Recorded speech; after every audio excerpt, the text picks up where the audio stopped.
शास्त्री जी के निधन के 56 साल बाद लिखी गई इस चिट्ठी के मुद्दों का आज के दौर में अलग महत्व है।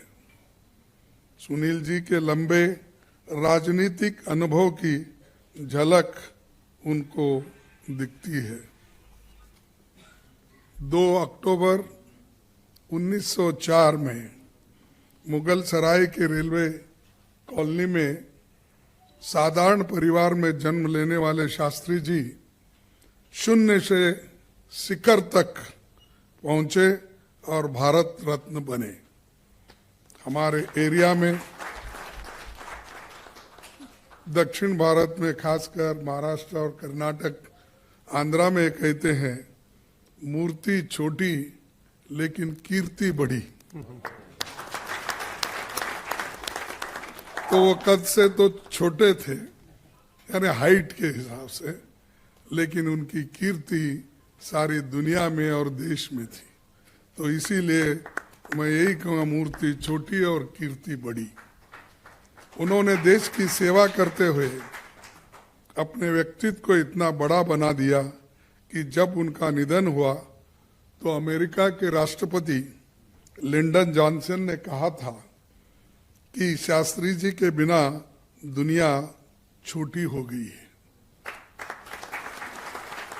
शास्त्री जी जातिवाद के खिलाफ थे और छात्र जीवन से ही पारिवारिक श्रीवास्तव उपनाम था उनका। अब शास्त्री बन गए इन्हों भी, लेकिन उनका असली सरनेम था श्रीवास्तव। काशी विद्यापीठ से शास्त्री बनने के बाद केवल शास्त्री लिखना आरंभ किया। शादी भी दहेज रहित की, तो इसीलिए अभी कुछ नहीं है उनके पास। बौद्ध दर्शन शास्त्री जी का प्रिय विषय था। वो अपने मित्रों, परिवारजनों को भगवान बुद्ध के सिखाए पाठ के बारे में बताते थे। वे बताते थे कि जब अपने जीवन की राह अंधेरी हो तो खुद अपना दीपक बनो, यानी अपदीपो भव, ये उनका कहना था और अपने किताब में भी इसका उन्होंने उल्लेख किया है। शास्त्री जी भारत के ऐसे महान नायक हैं जिनकी सादगी, समर्पण, ईमानदारी और नैतिकता एक मिसाल इस देश के लिए और दुनिया के लिए है।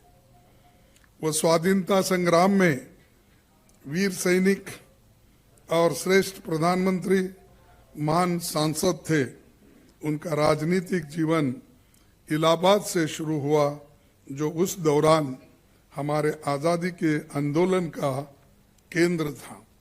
वहाँ वे पंडित मदन मोहन मालवीय, जवाहरलाल नेहरू, राजश्री टंडन और जैसे तमाम दिग्गजों के संपर्क में वो आए और आज़ादी के आंदोलन में करीब 9 साल जेल में रहे। जेल यात्रा के दौरान नेहरू जी की तरह उन्होंने बहुत कुछ पढ़ा लिखा जेल में रहते हुए। उत्तर प्रदेश सरकार में उनका योगदान 1937 और 1946 में उत्तर प्रदेश के विधानसभा के सदस्य रहे।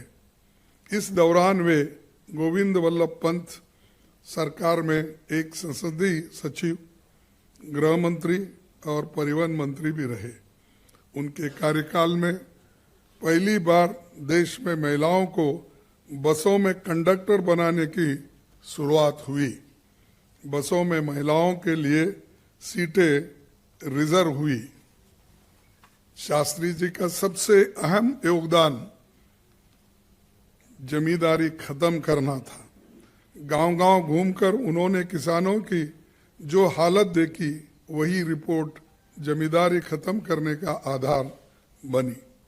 जिस जमींदारी के लिए या लैंड रिफॉर्म्स के लिए पंडित जवाहरलाल नेहरू जी ने अपने लाहौर के अधिवेशन में उन्होंने कहा था कि हम इस आज़ादी के बाद इस देश में लैंड रिफॉर्म्स लागू करेंगे। तो उन्होंने एक काम और बार बार इसको दोहराते हुए लाल बहादुर शास्त्री जी जमींदारी खत्म करने के लिए अपनी पूरी ताकत लगाई और आज किसानों को जो कुछ इस टेनेंसी में या सरप्लस लैंड में कुछ मिला है या सीलिंग में कुछ मिला है, इसका बहुत सा ईमानदारी से काम करने वाले लाल बहादुर शास्त्री जी को भी जाता है। ये गौर करने वाली बात है कि शास्त्री जी का देश के पहले आम चुनाव में अहम योगदान था। 1951 में स्वतंत्र भारत के संविधान के तहत पहली बार अडल्ट फ्रेंचाइज के आधार पर पहला आम चुनाव हो रहा था। तब पंडित जवाहरलाल नेहरू ने कांग्रेस मुख्यालय पर चुनाव प्रबंधन के लिए शास्त्री जी को एआईसीसी का महासचिव बनाया था। शास्त्री जी ने एआईसीसी से नेहरू जी और बड़े नेताओं के चुनावी यात्रा का कार्यक्रम तय किया। उस दौरान नेहरू जी ने चुनाव में करीब 25,000 मील, किलोमीटर नहीं मील यात्रा जहाज, कार, ट्रेन और नाव से की थी।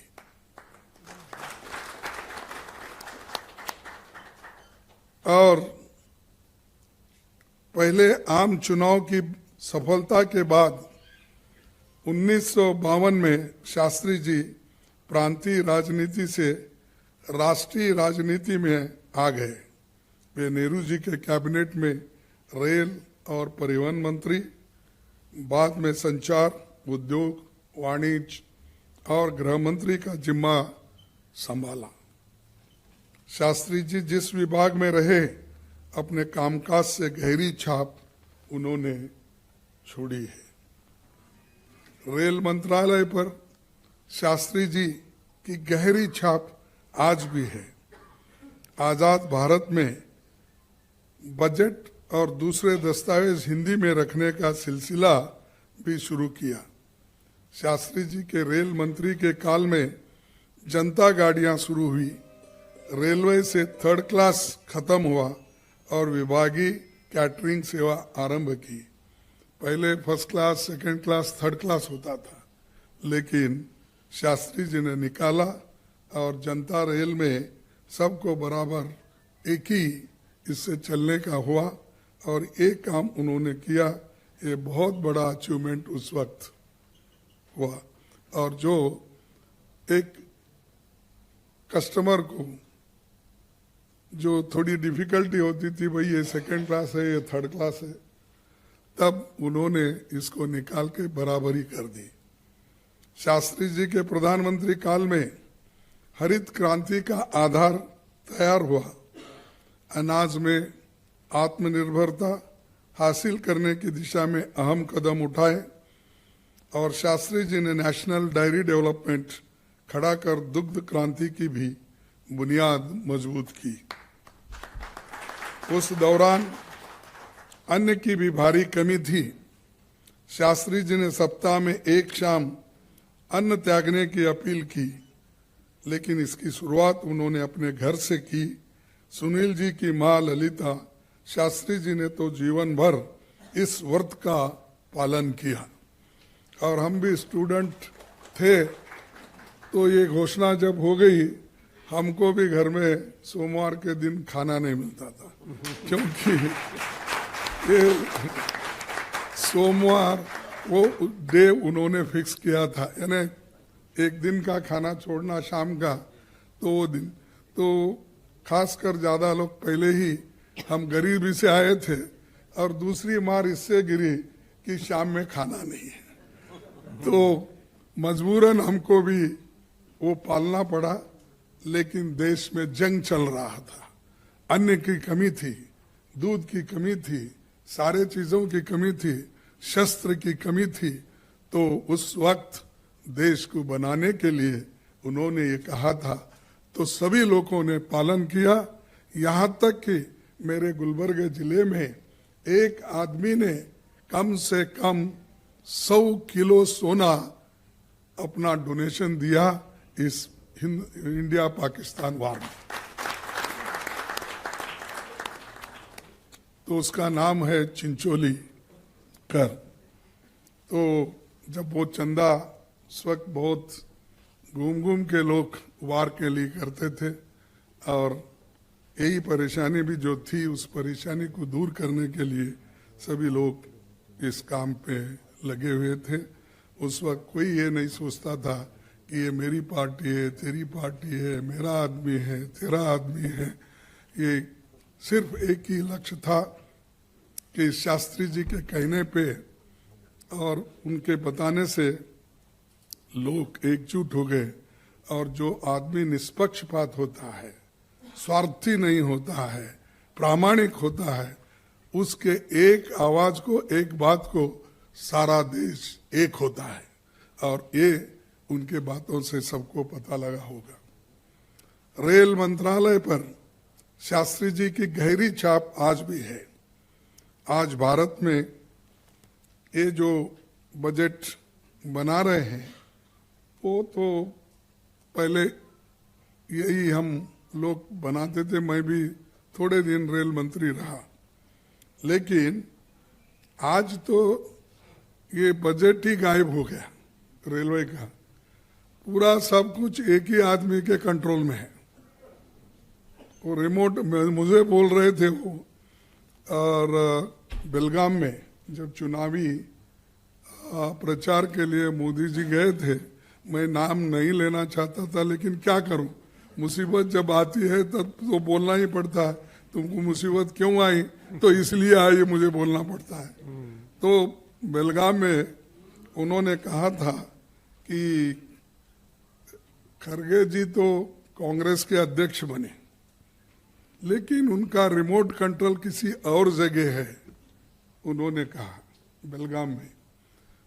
और ये भी उन्होंने कहा, तो खरगे जी तो बहुत अच्छे हैं, सीनियर लीडर है, हम उनकी इज्जत करते हैं, लेकिन उनको छतरी का लाभ नहीं मिला। ये बात उन्होंने कही, छोटी सी बात। अरे मेरे ऊपर तो, मेरे सर के ऊपर गांधी टोपी थी, और जब गांधी टोपी और शास्त्री जी की टोपी रहती है तो मुझे और किसी की जरूरत ही नहीं थी। और हमारे जो नेता थे उनके ऊपर सफेद छतरी थी, लेकिन हमेशा जो हमारे मोदी साहब है, उनके सर के ऊपर हमेशा काली छतरी रहती है, और काली छतरी के नीचे सब काले धंधे करने वाले लोग रहते हैं। और मैं सफेद टोपी पहनता हूं, मेरे साथ सब सफेद वाले रहते हैं, जिनके ऊपर कलंक नहीं, जो मेहनती है। और मेरे नेता ऐसे ही है, चाहे गांधी हो, नेहरू हो, शास्त्री हो, सभी लोग सफेद वाले हैं। ये तो काले टोपी वाले भी हैं और काले छतरी वाले भी हैं। तो मुझे तो उन्होंने ऐसा कहा, लेकिन उसका जवाब देना पड़ा मुझे। ठीक है भाई, मेरा तो रिमोट कंट्रोल कहीं और होगा, नड्डा का रिमोट कंट्रोल कहाँ है? मैं भी कांग्रेस प्रेसिडेंट हूं, वो भी बीजेपी के प्रेसिडेंट है, तो उनका रिमोट कंट्रोल किनके पास है बताइए, फिर मैं बताऊंगा मेरा रिमोट कंट्रोल कहाँ है। तो ऐसी छोटी छोटी बातें जो एक प्राइम मिनिस्टर को शोभा नहीं देता, ऐसे छोटे बातों से किसको दुख होता है ये भी वो नहीं सोचते। अपनी बात रखने का एक ही सोचते हैं, वही सीरियसली नहीं। इसीलिए उनको सीरियसनेस क्या है, देश के लिए कौन सी बात बोलना, कौन सा नहीं बोलना, और लोग तोल मोल के अगर बोले तो प्राइम मिनिस्टर की इज्जत करते थे। तो शास्त्री जी कभी ऐसी छोटी बातें अपने जीवन में ना बोला, ना बोलने की कोशिश की, कभी किसके बारे में रत्ती भर भी द्वेष उनके पास नहीं था। तो आज मिनट मिनट को ये बोलते रहते हैं, तो इसीलिए मैं छोड़ देता हूं उनको, माफ कर देता हूं, फिर आगे चलता हूं। रेल मंत्रालय पर शास्त्री जी की ये जो छाप थी, तो उसके बाद उन्होंने एक शुरुआत, हमारी जो पत्रिका थी, जो अपना खासकर एक वीकली, उस पत्रिका को चलाने में भी उन्होंने 1952 में शुरू किए, सो उसको उन्होंने चलाया। फिर बाद में आज श्रीमती सोनिया गांधी जी उस संदेश नाम के पत्रिका को भी वो चला रहे हैं।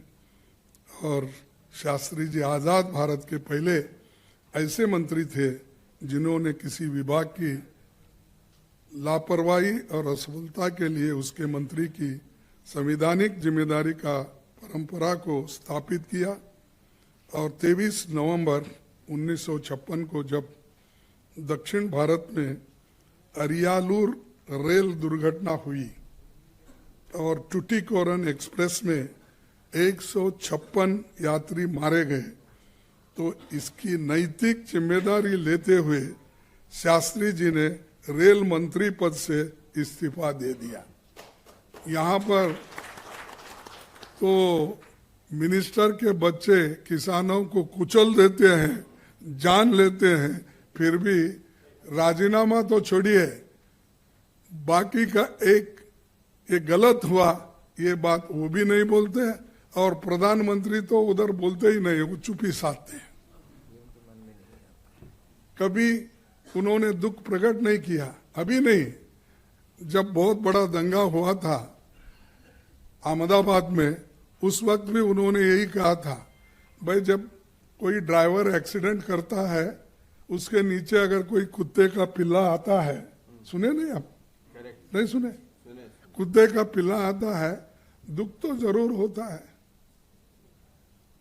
हजारों लोग मरने के बाद ये उनका रिएक्शन, ये मानवतावाद, ये इंसानियत। तो ऐसे लोग भी हैं। और एक तरफ एक्सीडेंट किसी ड्राइवर ने किया, गलती उसकी थी, लेकिन शास्त्री जी ने अपने पद से राजीनामा देकर ये बता दिया कि मेरे वजह से ये हुआ, मैं ये सहन नहीं कर सकता। ये फर्क है कांग्रेस में, कांग्रेस के नेताओं में और आज के नेताओं में। और पंडित नेहरू जी ने संसद में कहा था, जो कुछ हुआ शास्त्री जी इसके लिए जिम्मेदार नहीं है।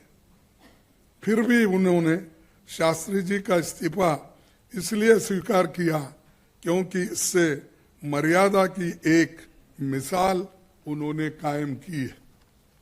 ये जवाहरलाल नेहरू जी के बातें थी। 27 मई 1964 को पंडित जवाहरलाल नेहरू के निधन के बाद कांग्रेस अध्यक्ष कामराज जी ने लोकतांत्रिक तरीके से सभी सांसदों के विचार विमर्श कराया और उसी आधार पर कांग्रेस संसदीय दल ने 2 जून 1964 को शास्त्री जी को नेता चुना। शास्त्री जी 9 जून 1964 को भारत के दूसरे प्रधान बने। उनका कार्यकाल 18-19 महीने रहा, लेकिन इतिहास में वे अमर रहे। नेहरू जी के बाद उत्तराधिकारी के सवालों पर बहुत से सवाल खड़े हुए थे। जब वे प्रधानमंत्री बने तो उनके सामने अनेक कठिनाइयां थी। बहुत से विद्वानों को आशंका थी कि नेहरू जी ने जो लोकतंत्र खड़ा किया वो भी खतरे में पड़ सकता है, लेकिन शास्त्री जी ने सहमति के आधार पर शासन चलाते हुए उसे मजबूत किया। संसद में सरकारी कार्यक्रमों और नीतियों पर चर्चा कराई, मंत्रियों के लिए आचार संहिता बनाई। पद संभालते समय मंत्रियों को अपनी संपत्ति का ब्यौरा देने की व्यवस्था कराई। शास्त्री जी ने नेहरू जी के विकास कार्यक्रम और घरेलू विदेशी नीति और आर्थिक नीतियों को आगे बढ़ाया। जमाखोरी, मुनाफाखोरी पर लगाम लगाई, किसानों से खरीद मूल्य और उपभोक्ता की बिक्री मूल्य तय किया। बड़ी संख्या में पीडीएस की दुकानें हर जगह खुली। 1965 में इलाहाबाद में उर्वा गांव में भाषण के दौरान उन्होंने ये कहा था, जी जो हवाई जहाज हमें पाकिस्तान के खिलाफ इस्तेमाल करने पड़े हैं, वो अगर हम पिछले 7-8 सालों में न बनाते तो हमें काफी दिक्कत आती। आजादी के बाद देश ने बहुत प्रगति की। 200 सालों में अंग्रेजी राज में जो बातें नहीं हुई वो हमने 10-12 सालों में देश में कर दिया है।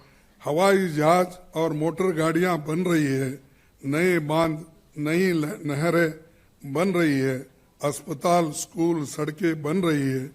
ये लाल बहादुर शास्त्री जी ने 1965 को उर्वा गांव में अपना भाषण दिया। लेकिन आज फिर भी हमको सवाल पूछते हैं लोग, 70 साल में आप क्या किया? और यही किया जो शास्त्री ने बोला है, और यही जो मैंने आपके सामने पढ़ा यही हमने किया है। और आप कम से कम मुझे नहीं मानेंगे तो शास्त्री जी को तो मानेंगे ना,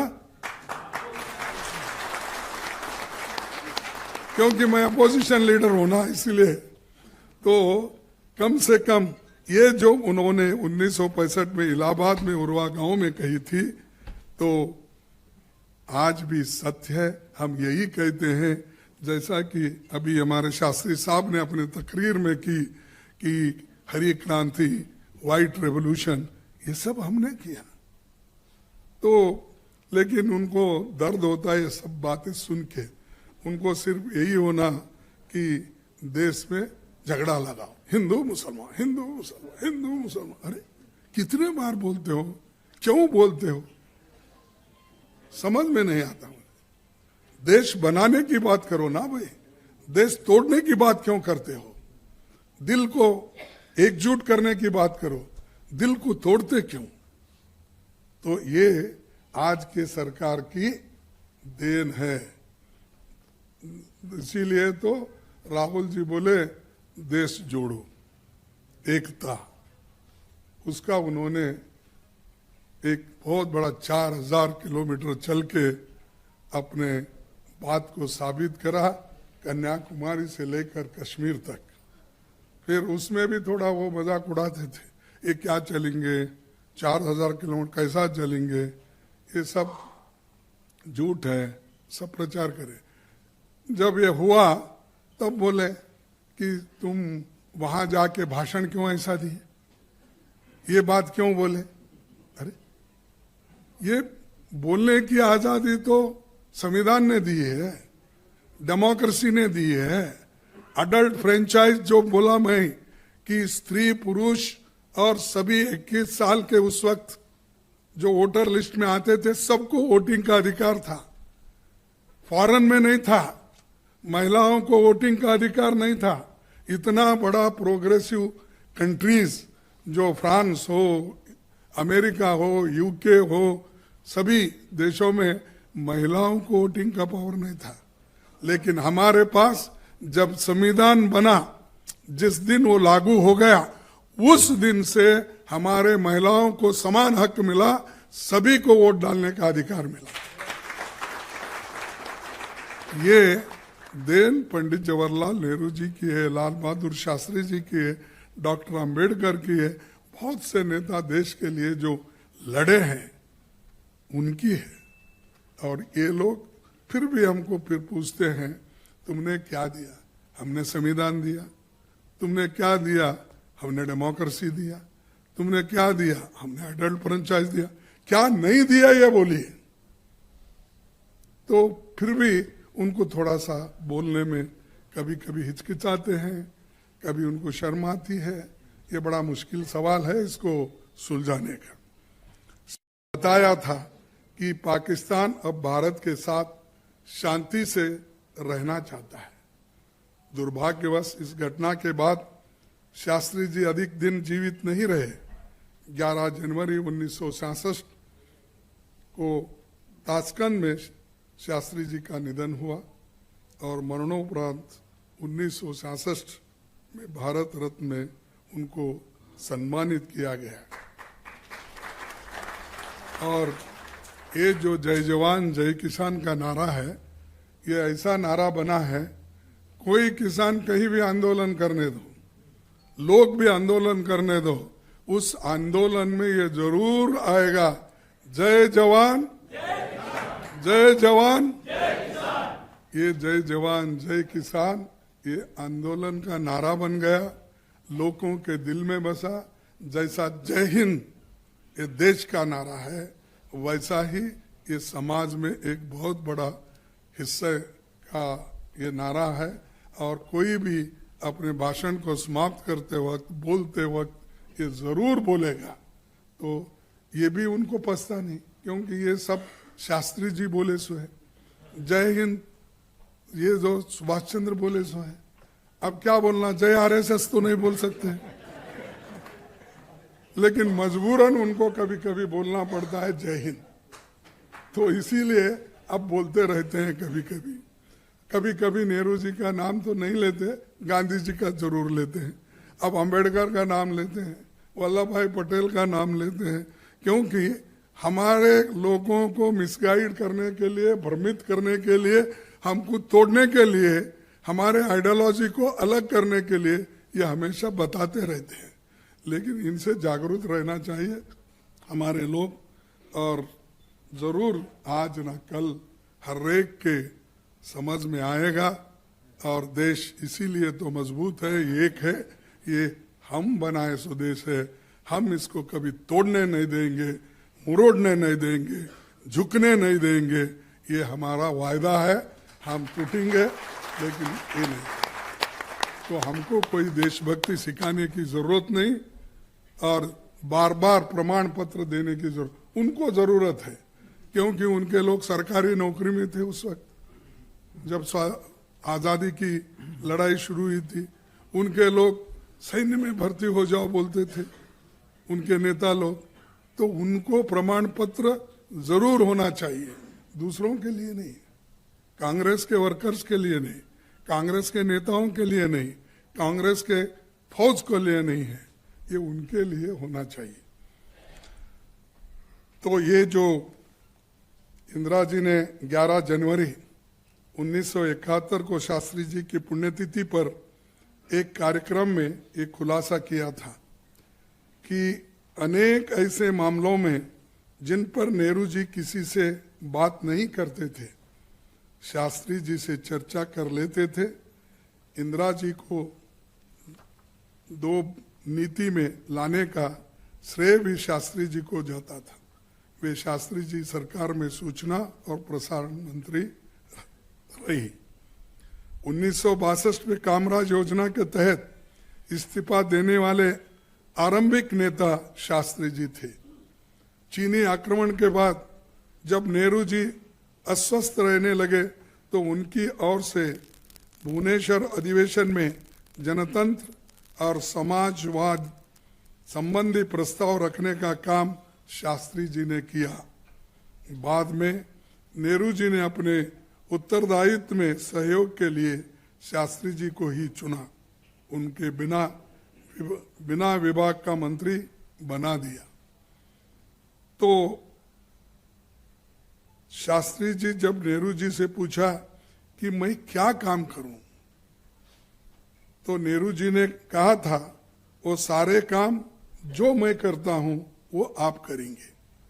ये शास्त्री जी पर उनका भरोसा दिखता है।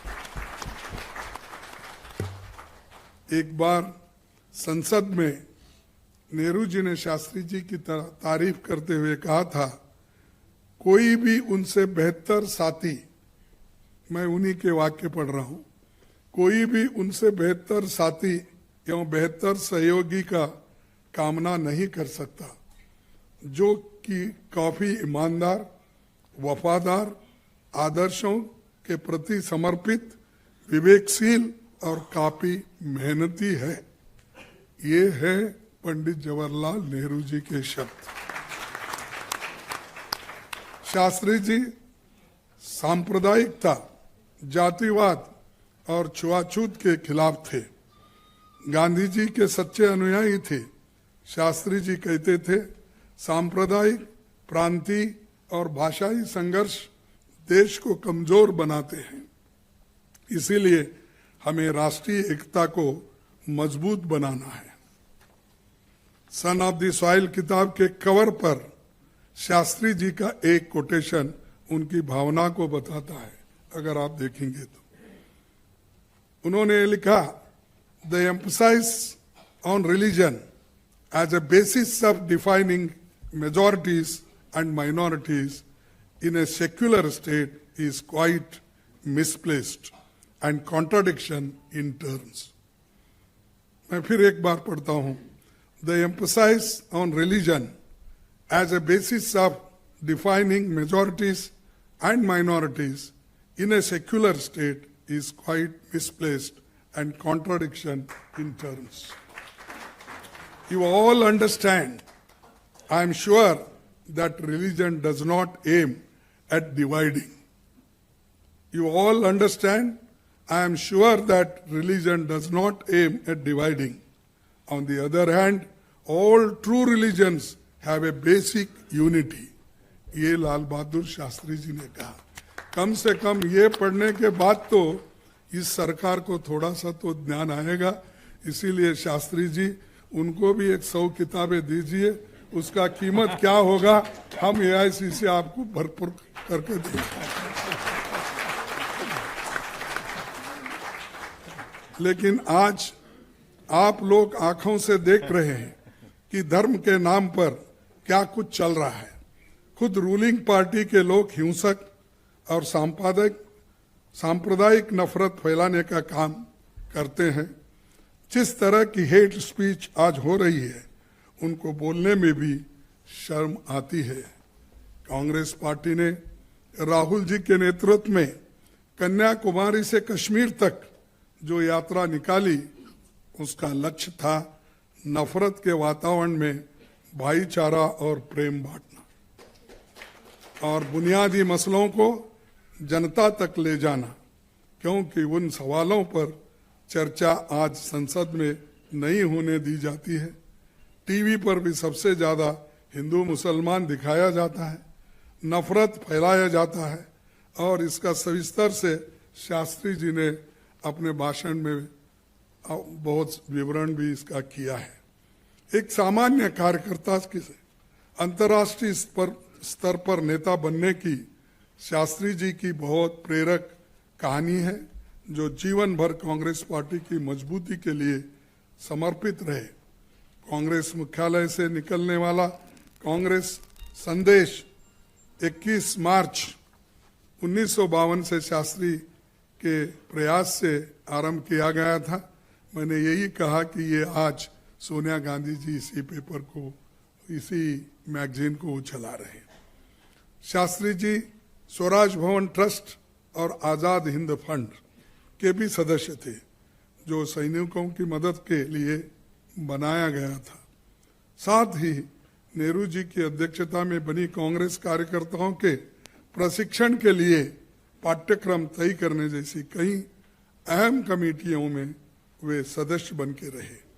उन्हें छोटे छोटे कार्यकर्ताओं की योग्यता, अनुभव को परख कर उनको जिला, प्रांतीय, राष्ट्रीय स्तर पर मौका दिया। उनको संसदीय और विधानसभाओं में भेजा। 1921 से 1945 तक कांग्रेस के नेतृत्व में चले सभी आंदोलन में उन्होंने भाग लिया। शास्त्री जी ने 1952, 1957, 1962 के आम चुनाव में पार्टी संगठन की मजबूती से सेवा की। और आखिर में मैं देश के सभी लेखकों, इतिहासकारों से निवेदन करता हूं कि वे तथ्यों के साथ, दस्तावेज के साथ स्वाधीनता संग्राम और राष्ट्र निर्माण के नायकों पर लिखना जारी रखें, क्योंकि आज के दौर में बहुत से नायकों के योगदान को नकारने का बाकायदा एक अभियान चला रहा है। और ये बहुत से हमारे नायकों में, लीडर्स में एक अनेक अपने चित्र अपने अनुसार देने का वो काम कर रहे हैं। इसीलिए हमारे इतिहासकारों को, लेखकों को, जर्नलिस्ट को मैं यही रिक्वेस्ट करूंगा कि जो सत्य है, जो आपके पास ऑथेंटिसिटी है, उसको देखकर, लिखकर सत्य को आप लोगों को बताना चाहिए। यह अभियान वो लोग चला रहे हैं जिनके पुरखों का आजादी के आंदोलन में कोई योगदान नहीं थी और जो अंग्रेजों के साथ बैठे हुए थे, अपने बच्चों को भेजते थे। ये मैंने पहले भी कहा। और उसमें जो मजे में वो लोग थे, हमारे लोग जेलों में थे तो वो लोग बंगलों में थे और अच्छा हमेशा उनकी तारीफ करते रहे थे। और वही लोग, और हमारे पास एक कहावत है, आपके पास है कि नहीं, कि जरा कलोकियल है, यानी खेड़े गांव के लोग हैं ना हम, तो वो बोलते हैं चोर उल्टा कोतवाल को डांट। चोरी तो ये लोगों ने की और डांट पड़ रही कोतवाल को। तो हम ये चाहते हैं कि असलियत बाहर आना है तो हमारे इतिहासकार जो जानकार है, जिनके पास सब कुछ है, आप लिखिए, उसका प्रचार कीजिए। जब तक देखिए अपने विचार को अगर हम आचार में नहीं लाएंगे, अगर हमारे आचार को प्रचार में नहीं लाएंगे, कुछ नहीं होने वाला। इसीलिए आचार, विचार, प्रचार ये जरूरी है। हमारी आइडियोलॉजी का प्रचार जरूरी है। तो इसको आगे बढ़ाने का काम आप करेंगे, ऐसी एक आशा रखता हूं।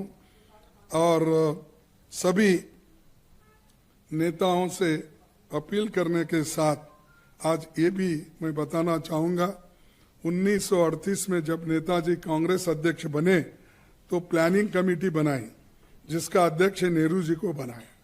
लेकिन ये लोग कहते हैं नेहरू जी सुभाष चंद्र बोस में झगड़े थे। अरे भिन्न मत रहता है, लेकिन झगड़ा नहीं था, ये लोग लगाते हैं, क्योंकि इनको होना ना कोई पकड़ के हमको क्रिटिसाइज करने के लिए। लेकिन कांग्रेस में अभी कभी नहीं हुआ ऐसा। और आजाद हिंद फौज की रेजिमेंट का नाम भी नेताजी ने गांधी जी, नेहरू जी, मौलाना आजाद के नाम रख दिए थे। ये भी झूठ है, आप इतिहास में इसका भी देख लीजिए। और दूसरा, बहुत सी बातें, लेकिन मैं यहाँ केवल शास्त्री जी और उनके जीवन से जुड़े पक्षों तक ही सीमित रखना चाहता हूँ। मेरी सभी साथियों से ये अपील है कि शास्त्री जी से जैसे महान नायकों से प्रेरणा लेते हुए मौजूदा चुनौतियों के समाधान के लिए राह तलाशें, लोकतंत्र और संविधान को बचाने के लिए आगे आइए। हम सब जानते हैं कि आज हमारे लोकतंत्र पर किस तरह के हमले हो रहे हैं। अब बोलने पर भी रोक लगाया जा रहा है, संसद में अपनी बात खुलकर नहीं कही जाती, और पब्लिक मीटिंग में भी अगर कुछ कहे तो उसके ऊपर भी केस हो रहा है। और जो कोई भी सरकार पर सवाल उठाने की कोशिश करता है, मोदी सरकार उसे कुचलने के लिए कई तरीके इस्तेमाल करती है। ईडी, सीबीआई, आईटी और विजिलेंस जैसी एजेंसी को तो काफी समय से विपक्षी नेताओं की आवाज को दबाने के लिए इस्तेमाल की जा रही है। लेकिन अब कानूनी आड़ लेकर भी ये कोशिश हो रही है कि सब खामोश रहे। राहुल जी पर गुजरात में जो कार्रवाई हुई है उसके खिलाफ हम हाईकोर्ट में तो जाएंगे, अपील करेंगे, लेकिन किस वजह से, उसमें कुछ भी नहीं, क्योंकि 2 साल का अगर शिक्षा इनको देंगे तो ये पार्लियामेंट मेंबर से डिस्क्वालीफाई हो जाएंगे। ये इनको बाहर निकालना चाहते। अरे जो आदमी सच बोलता है, आपका पोल खोलता है, तो उसको बाहर डालने के लिए ऐसे तरीके आप ढूंढते हो। किसको भी डिफेमेशन केस तक आज तक 2 साल की सजा हुई ही नहीं। कोई वार्न करता है, कोई माफी पूछता है, कोई 1 साल का देता है, 6 महीने का, उसमें प्रोविजन ही 2 साल का है। पूरे का पूरा इन्होंने ठोक दिया, चलो जाओ तुम डिस्क्वालीफाई हो जाओ, बात मत करो, तुम्हारी जबान बंद। अरे हमारी जबान एक की बंद करने से आप 140 करोड़ जनता की जबान बंद कर सकते हो।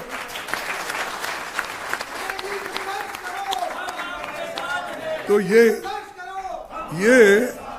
कोई ना कोई पैदा होता है, और ये देश बहुत बड़ा है। मैं नहीं रहूंगा, अगर ऐसा कोई समझता है तो दूसरा पैदा भी होता है, ये भी उनको समझना चाहिए। तो एक मैं दो जगह बोला, शायद यहाँ भी बोलना अच्छा समझता हूँ कि एक बात मुझे याद आई कि एक छोटी सी शायरी है, उसमें ये कहा था कि मोदी जी खूब करो कोशिश हमें मिट्टी में दबाने की।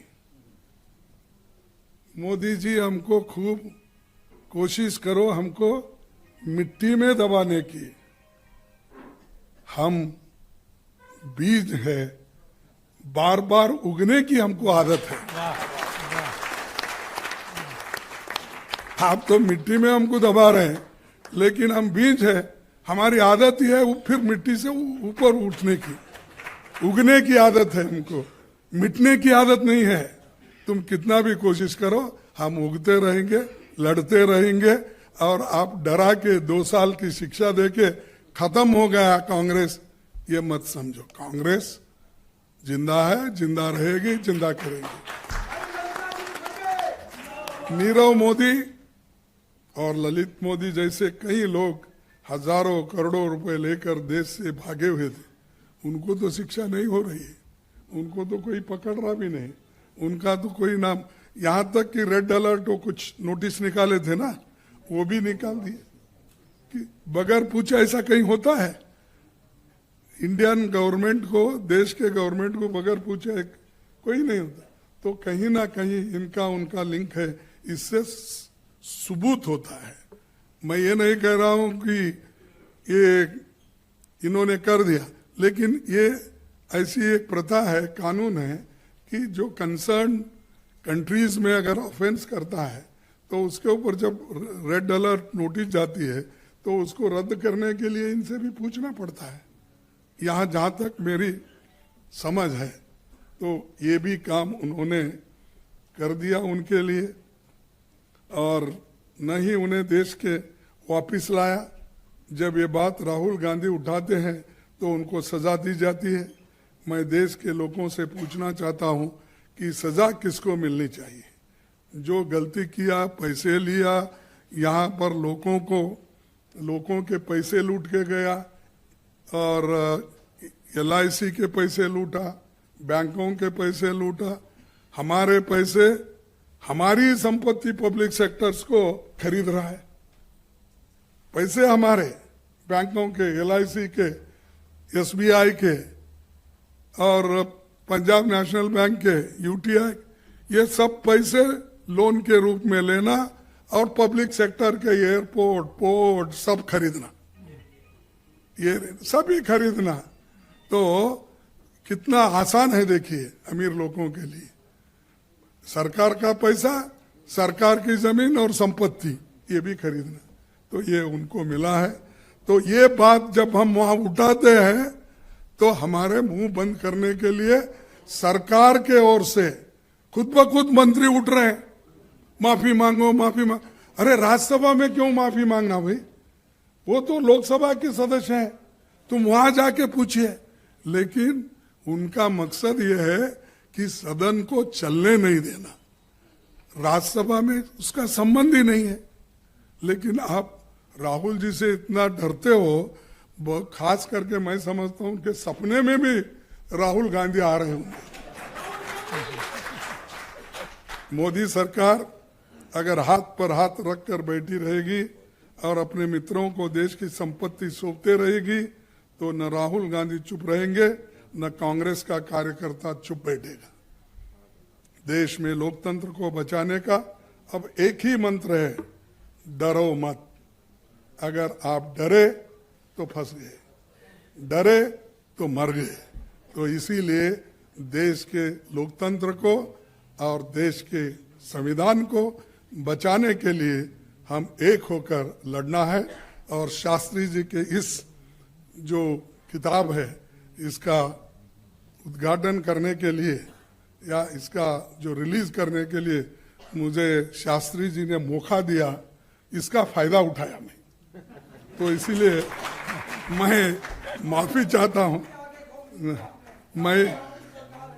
मैं माफी चाहता हूँ, क्योंकि थोड़ा सा समय जब यहाँ शास्त्री जी के बहुत कुछ बोला कि उनके विचारों को जिंदा रखने के लिए और कुछ बोलना पड़ता है, वो बोल दिया मैंने। तो इसलिए मैं आपको धन्यवाद देता हूँ और आपने अच्छा काम किया और मुझे भी बोलने का मौका मिला और आप सभी को थोड़ा आपने समय दिया। आप कभी नहीं बोले नहीं भाई बस करो, भाषण आपका बहुत हो गया, आप कभी नहीं बोले। ये भी बड़ी मेरे को तसल्ली देती है, भाई हम कुछ कहते हैं तो लोग सुनते हैं।